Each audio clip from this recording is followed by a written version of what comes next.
Over 30 million people ended up purchasing Hogwarts Legacy, so you would think to yourself, wow, that was a smashing success. I definitely think that they're going to try to milk this game and, of course, the Harry Potter franchise for all that it's worth when it comes to video games. And while we are getting a Hogwarts Legacy sequel, we're now finding out that Warner Brothers has done the worst thing possible and scrapped their DLC plans. I have a few different things to show off, but before I get into the topic, if you enjoy the content I create, check out the links in the description, join the community in my live streams, and consider supporting through Patreon or YouTube memberships. Now, we have known that Warner Brothers Games has been struggling. They've put hundreds of millions of dollars into projects that have failed, so you would think to yourself, wow, they definitely want to hold on to the success they've seen with games like Hogwarts Legacy, and they definitely want to put as much money as they can into that because they know that it most likely will turn out well for them.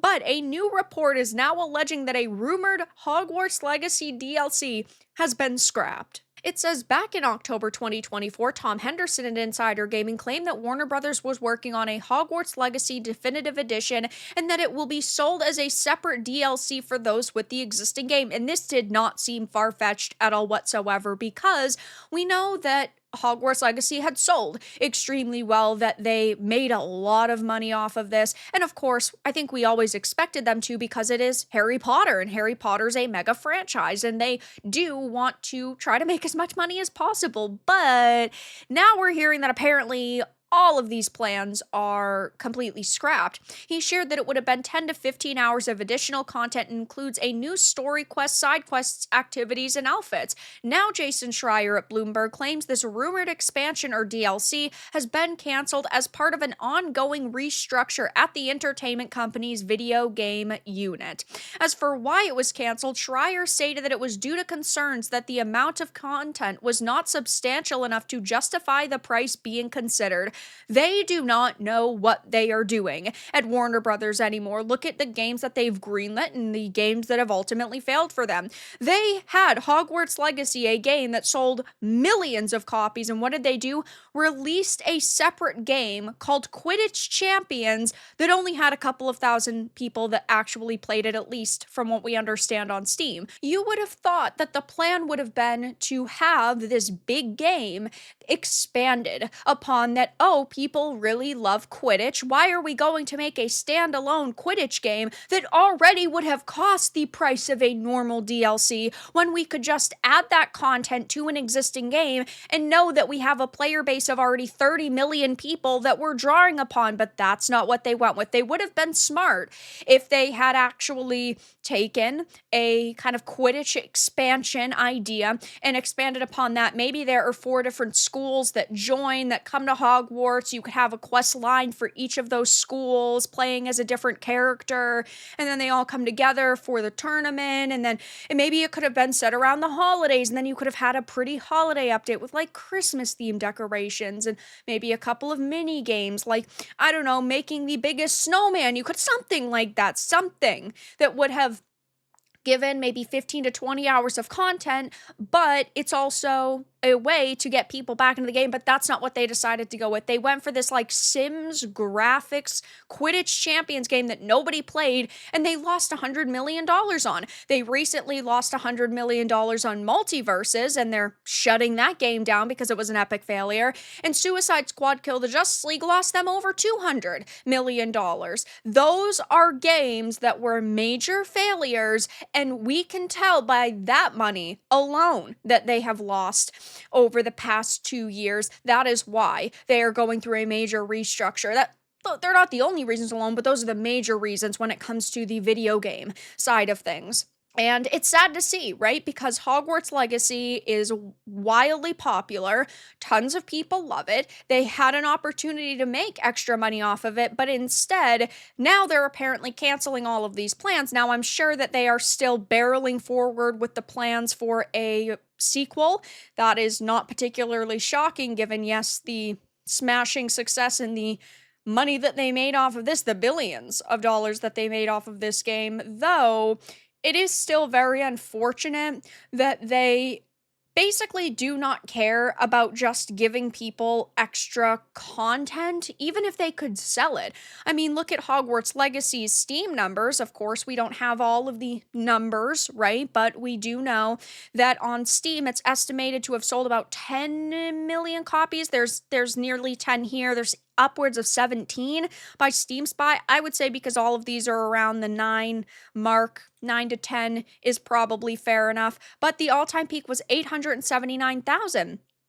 And just taking a look at this article, it talks about the numbers, and Warner Brothers Games had confirmed last year in November of 2024 that Hogwarts Legacy, the open world action RPG set in the Wizarding World, sold 30 million copies since its release, making it the best-selling game of 2023.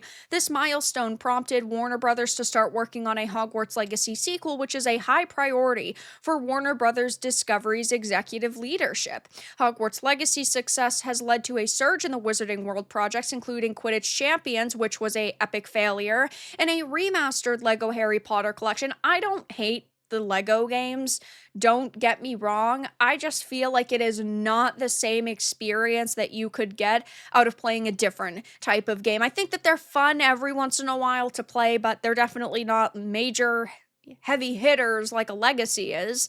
David Haddad, the president of Warner Brothers Interactive Entertainment, who, by the way, is no longer, he had actually left shortly after this, noted that the enduring enthusiasm for Legacy and related titles comes from a dedicated fan base of all ages. So give that fan base more content. It's really not that hard to see that you can still continue to make lots of money off of this. I mean, we know that all of the books had been adapted into movies, which have collectively generated over $7 billion in the worldwide box office. And we know that they are doing this upcoming HBO series that has been pretty controversial given some of the casting decisions that they've made so far. I think that that will obviously go well for them too because it is Harry Potter, but they had a major success on their hands, and I'm still glad to hear that their plan is to barrel forward with a sequel to Legacy, but it's just disappointing to see that they do not plan to update Legacy anymore going forward. The article also talks about how Warner Brothers has been teasing some kind of sequel for quite a bit. During the Bank of America's 2024 Media Communications and Entertainment Conference, the Warner Brothers Discovery CFO said obviously a successor to Legacy is one of the biggest priorities in a couple of years down the road, and he added, so there is certainly a significant growth contribution from that games business in our strategic outlook here.